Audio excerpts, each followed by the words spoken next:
Before history had a name, before kings carved their victories in stone, before gods were written into myths, there was a land between two rivers where humanity quietly changed forever. Imagine a world with no cities, no writing, no laws, no money. A world where memory was fragile and knowledge could vanish with a single generation. That world ended in a place we now call Sumer. This is not just the story of an ancient civilization.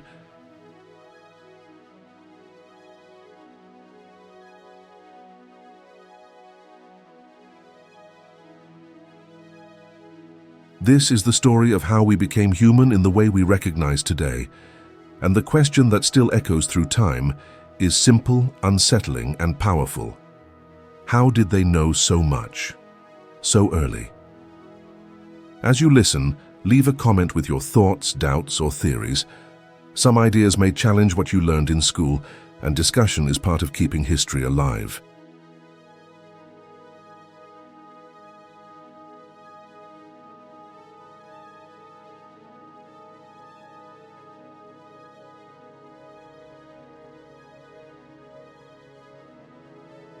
Now, if you want to understand where modern life truly begins, subscribe to the channel, leave a like, and share your perspective in the comments. Your voice matters in this conversation.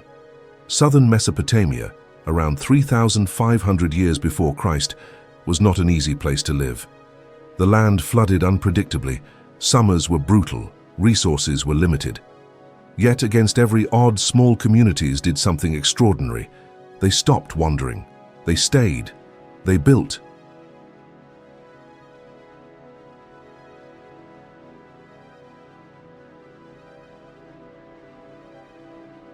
And in doing so, they created the first cities the world had ever seen: Uruk, Ur, Lagash, Eridu. These were not villages. They were complex urban centers with tens of thousands of people, organized labor, temples, markets, and social classes. Someone planned these cities, someone designed their layout, someone decided who worked the fields, who kept records, who ruled, and who obeyed. That alone would be impressive, but the Sumerians went further. They invented writing. At first, it was simple.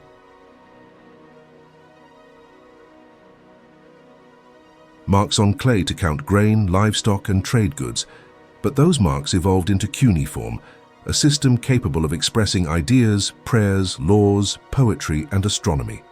For the first time, human thoughts could outlive the human mind. Knowledge could travel through time. Think about what that means. Every book, every contract, every message you have ever read exists because someone in Sumer pressed a reed into wet clay and decided memory was not enough.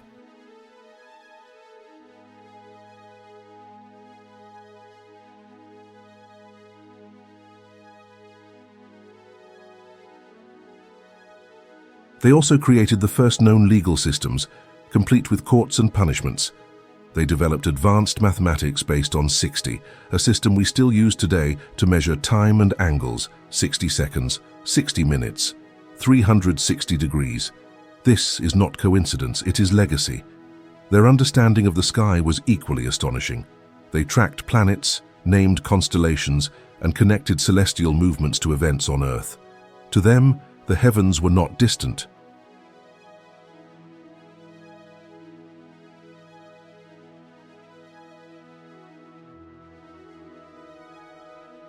They were active, watching, influencing. And this is where questions begin to surface. Sumerian texts speak of beings called the Anunnaki, described not merely as spiritual symbols, but as powerful figures who descended from the sky, taught knowledge, established kingship, and demanded obedience. Were these gods metaphors, rulers exaggerated by myth, or something else entirely? Some dismiss these stories as primitive imagination.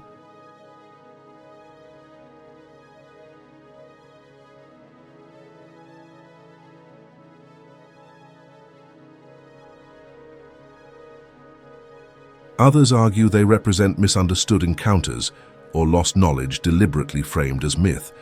What cannot be denied is this: the Sumerians believed they were guided, that their civilization was not built alone. Their kings did not claim power by strength alone. They claimed it by divine mandate. Authority came from above, literally. Education was sacred. Schools existed where scribes trained for years, memorizing thousands of symbols.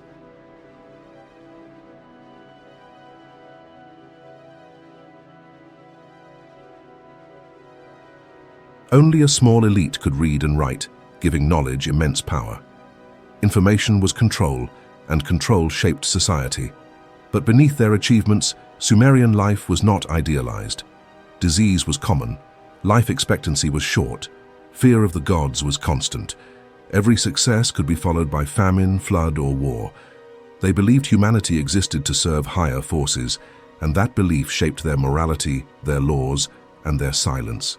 Still, they kept building. They kept recording.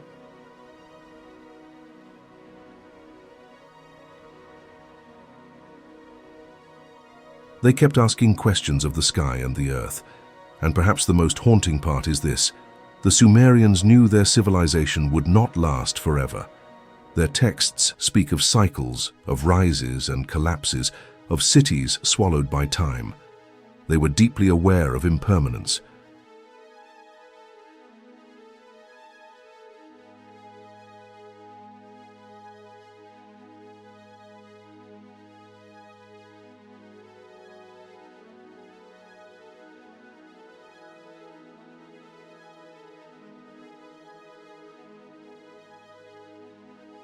As we move forward, we will explore what happened when this remarkable civilization began to fracture, how their knowledge spread far beyond Sumer, and why so much of what they knew was lost, buried, or possibly hidden. Because the real mystery is not that the Sumerians existed. The mystery is how much of them still exists inside us. The decline of Sumer was not sudden, and it was not simple. It unfolded slowly, like cracks spreading across clay tablets left too long in the sun.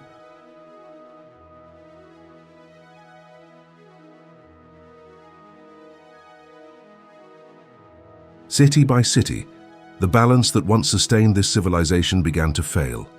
Rivers shifted their courses, soil became salty from centuries of irrigation, harvests weakened, and with scarcity came conflict. The Sumerians had created city-states, each fiercely independent, each ruled by its own king, each protected by its own gods. What once fueled innovation now fueled rivalry. Wars erupted not for survival alone, but for divine favor, territory, and prestige.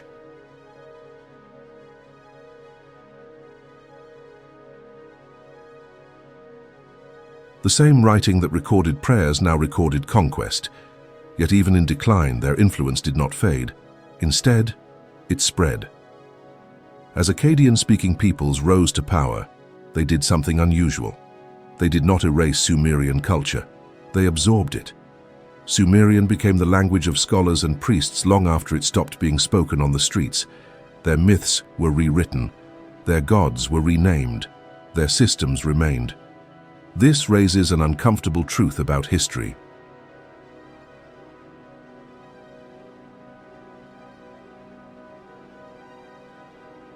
Civilizations rarely disappear. They are repurposed.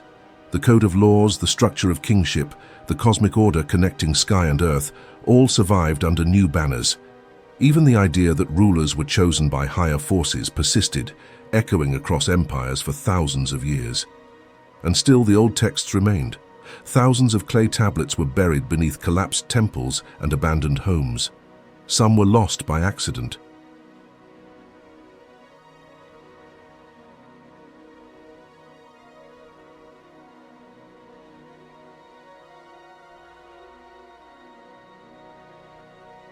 Others appear to have been deliberately stored, sealed away, protected. Why preserve certain knowledge when a civilization is dying? Why hide it?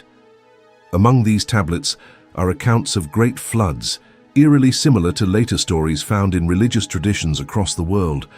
Long before these narratives appeared elsewhere, Sumerian scribes described a catastrophic deluge sent by the gods to reset humanity. One man is warned, one family survives.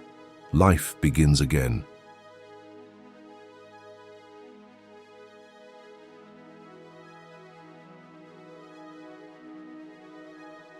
Is this coincidence, cultural inheritance, or shared memory of a real event etched into collective consciousness? The Sumerians did not see time as a straight line. They saw it as cycles: creation, destruction, renewal. Cities rose, cities fell. Humanity repeated its mistakes, and the gods watched. What unsettles modern researchers is not just what the Sumerians believed, but how detailed those beliefs were. Their descriptions of the heavens include precise planetary movements.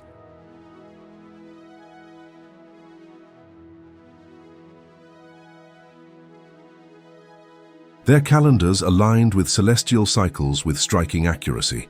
This was not casual observation, it was systematic. Some suggest generations of careful study. Others ask whether the Sumerians inherited knowledge from an even older, forgotten culture. A civilization before civilization.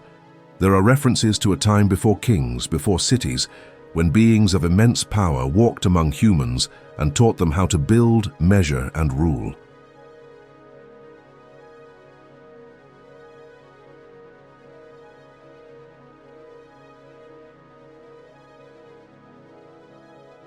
The texts are vague, fragmented, frustratingly incomplete, but they exist. Mainstream scholars interpret these passages symbolically. Others argue symbols are often the last refuge of censored truths. When knowledge becomes dangerous, it becomes myth. What we know for certain is this: Sumer shaped the foundation of Babylon, Assyria, and beyond. Greek thinkers would later echo ideas born in Mesopotamia. Roman law would mirror principles first scratched into clay.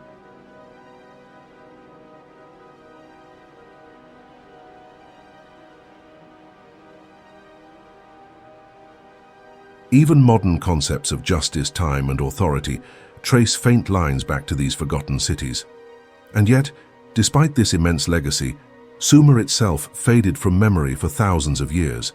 No monuments standing tall, no continuous population claiming descent, just dust, until the ground was broken. In the 19th century after Christ, archaeologists began unearthing tablets that no one could read. A lost language, a lost world.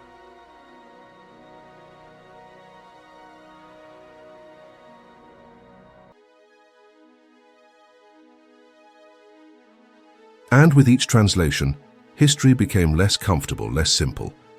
Because Sumer does not fit neatly into the story of gradual human progress, it feels abrupt, advanced, unexpected. And the deeper we dig, the more one question refuses to disappear.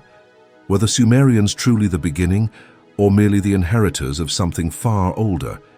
That question becomes even more disturbing when we examine what knowledge survived and what did not.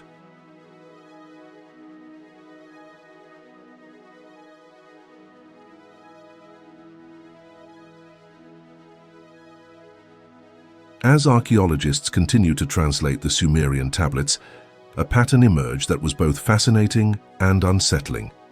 The knowledge preserved in clay was not random. It was organized, deliberate, and in some cases, astonishingly advanced for its time. These were not the confused writings of a primitive society. They were the records of a culture that understood structure, order, and consequence. One of the most revealing aspects of Sumerian thought was how they viewed humanity itself.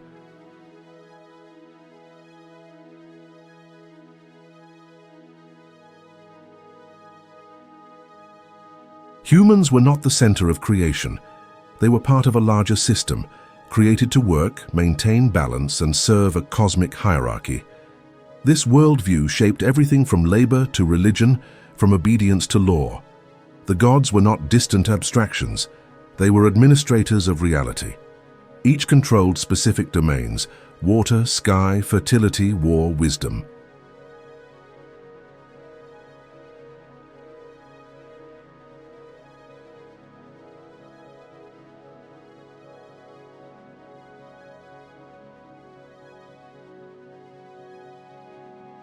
Their conflicts mirrored human struggles, suggesting that the universe itself was governed by tension and negotiation, not perfection. But the most controversial aspect lies in how these gods were described. The Anunnaki were said to descend from the heavens, shining, powerful, and authoritative. They established the first kings, taught agriculture, metallurgy, architecture, and writing. These descriptions have fueled decades of debate.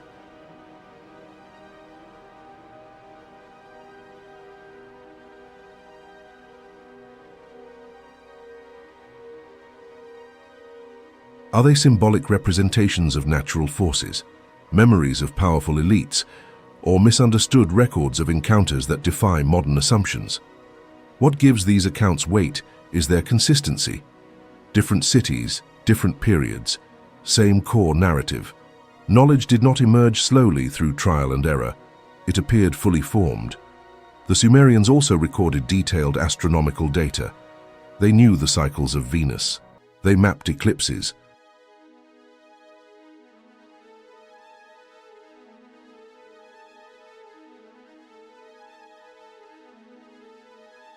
They understood numerical relationships that would not be formally rediscovered until millennia later. This level of precision required long-term observation and mathematical sophistication. Yet there is no clear record of how this knowledge began. Education was tightly controlled. Only trained scribes could access sacred texts. Errors were punished. Accuracy was essential. This suggests information was not just valuable, but dangerous if misused. Knowledge had boundaries.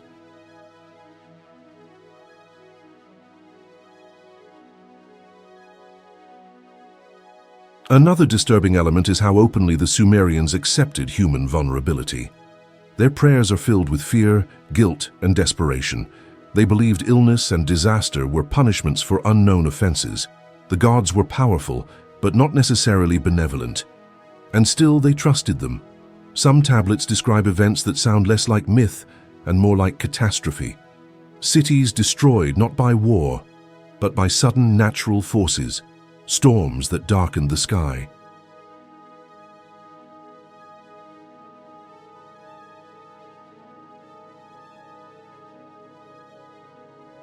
Fires that fell from above, lands rendered uninhabitable.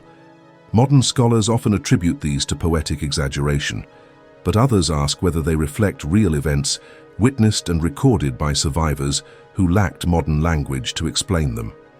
The idea that humanity had been nearly erased more than once appears repeatedly, each time knowledge survived through chosen individuals, carried forward to rebuild. This is not unique to Sumer. Similar stories appear across continents.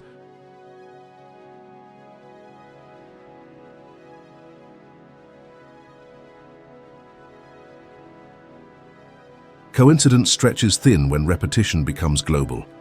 What makes Sumer different is that they wrote it down first. Their kingship lists describe rulers who reigned for impossibly long periods, thousands of years each. Before dismissing this as fantasy, one must ask why they would preserve such records if they were purely symbolic. What purpose did exaggeration serve in administrative documents? Perhaps time itself was measured differently.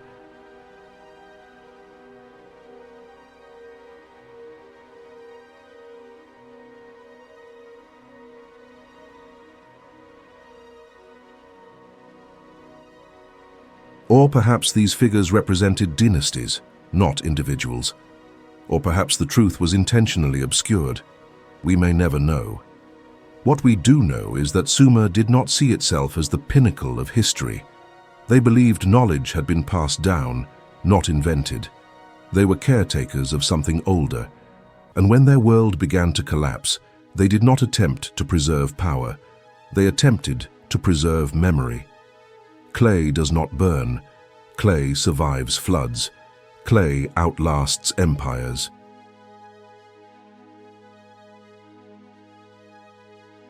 Someone understood that.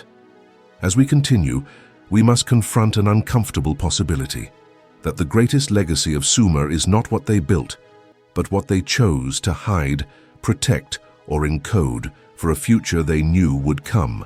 And the deeper we go, the more it becomes clear that the final chapters of Sumer are not about endings, but about transmission. Transmission requires intention. Knowledge does not survive by accident.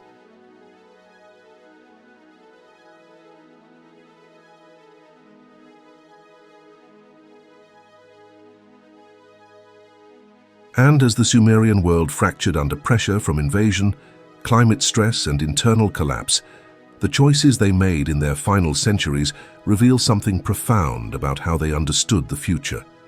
They did not try to preserve their cities. They preserved their ideas.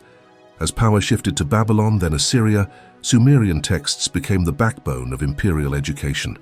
Priests copied them word for word. Astronomers relied on their calculations.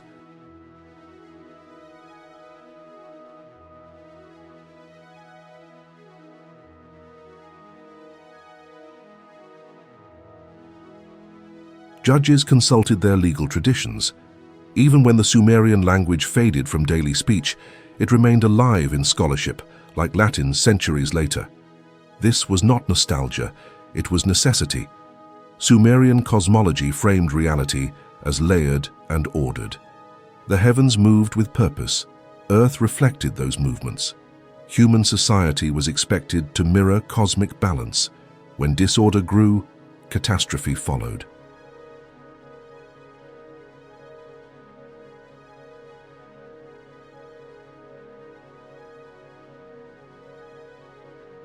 This belief influenced how later civilizations interpreted eclipses, comets, droughts, and war. Fear of the sky was not superstition, it was pattern recognition. One of the most enduring transmissions was the concept of written law as something higher than the ruler. Kings were powerful but bound. Authority had limits defined by principles believed to come from the divine realm. This idea, radical for its time, shaped the evolution of justice for thousands of years.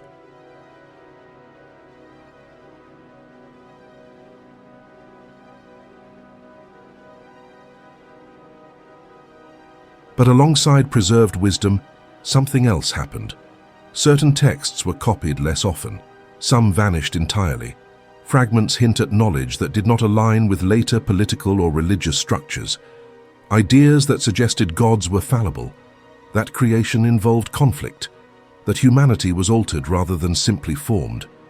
When empires rise, they curate the past. The Sumerians themselves understood this. Their own myths describe previous ages erased by floods or divine decisions.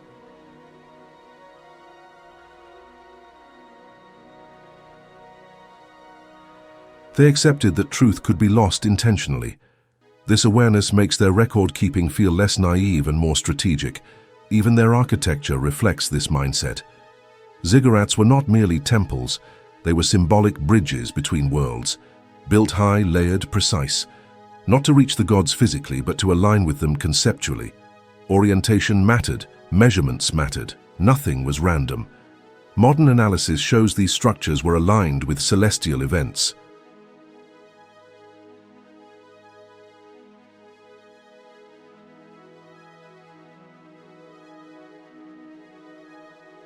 This required mathematical planning and long-term observation.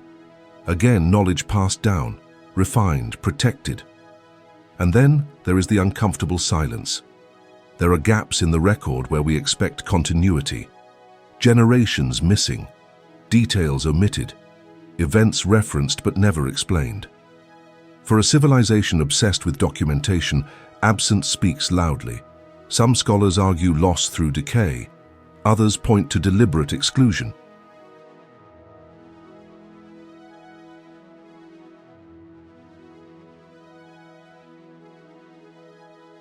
What was considered too dangerous, too destabilizing, or too sacred to repeat?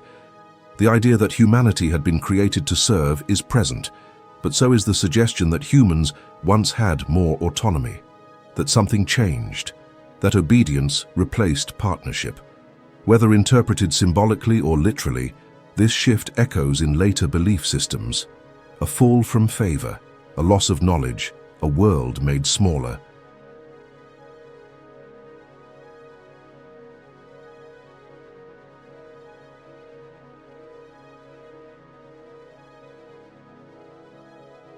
By the time Sumer fully disappeared as a political identity, its influence had already embedded itself deeply into the human story.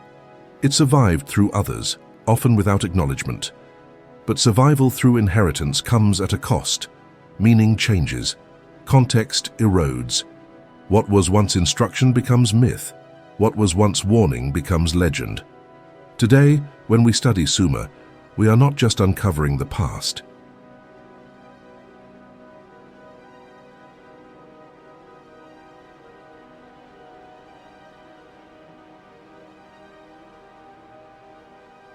We are confronting the roots of our assumptions about authority, time, morality, and knowledge itself. And this leads to the final question.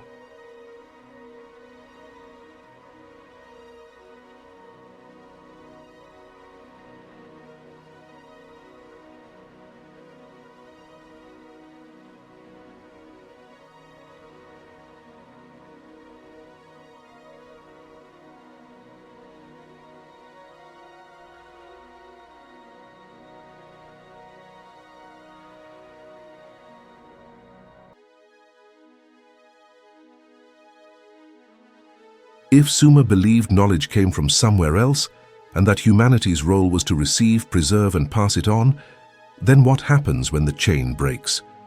What happens when memory is lost faster than it can be restored? The answer may explain not only the end of Sumer, but the recurring sense that modern civilization is rediscovering truths that were once already known. That realization brings us to the final legacy of the Sumerians and why their story refuses to stay buried.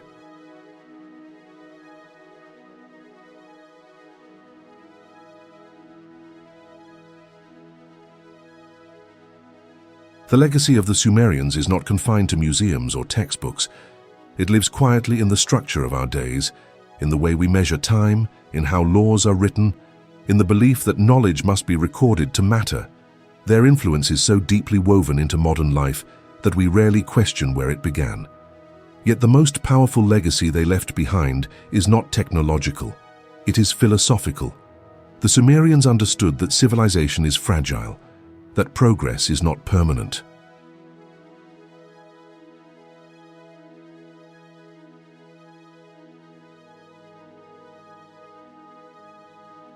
That knowledge, once lost, can take thousands of years to return. This awareness shaped everything they did. They documented obsessively because they feared forgetting more than destruction. They believed humanity existed within cycles larger than any empire.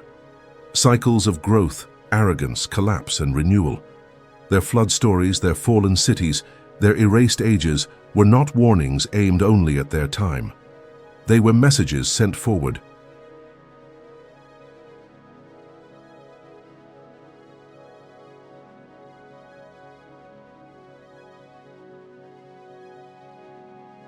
When modern scholars argue about whether Sumerian myths were symbolic or literal, they often miss the point.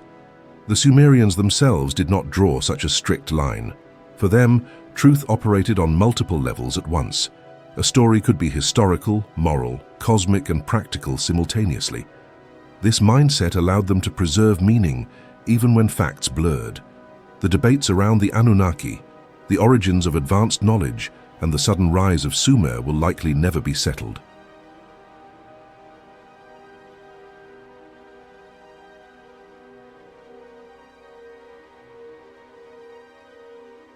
But perhaps that uncertainty is intentional. Perhaps their greatest lesson is that certainty can be dangerous, while curiosity keeps civilizations alive.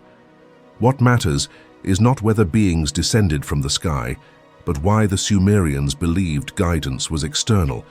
It suggests humility, a recognition that humanity is not self-originating, that wisdom comes from observing, listening, and remembering. Modern society often sees itself as unprecedented, advanced, unmatched.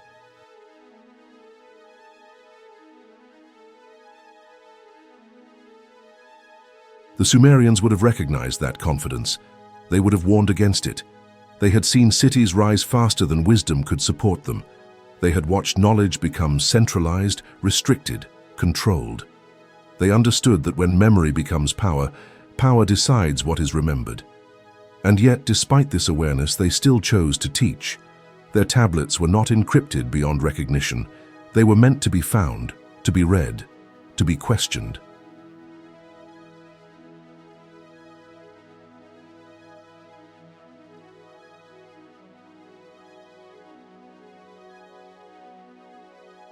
Someone trusted that future generations would be ready to engage with them, even if the context was lost.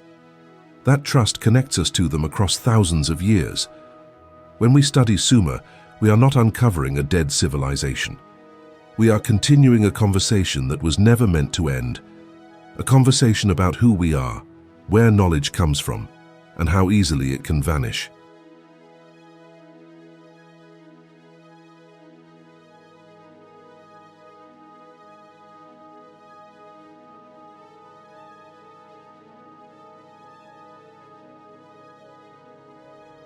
Perhaps the true conspiracy is not hidden beings or lost technologies, but the idea that humanity repeatedly forgets what it already knows, that progress without memory is illusion. The Sumerians left us a mirror, not polished, not complete, but honest. And the question they silently ask us across time remains unanswered.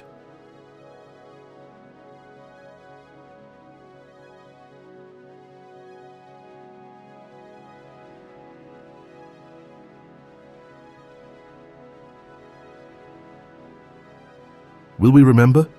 Or will we, like them, trust that someone else will piece together the fragments we leave behind? If this story challenged your understanding of the past, share your thoughts in the comments. History survives through dialogue, and every perspective adds a layer to the truth we are still trying to understand.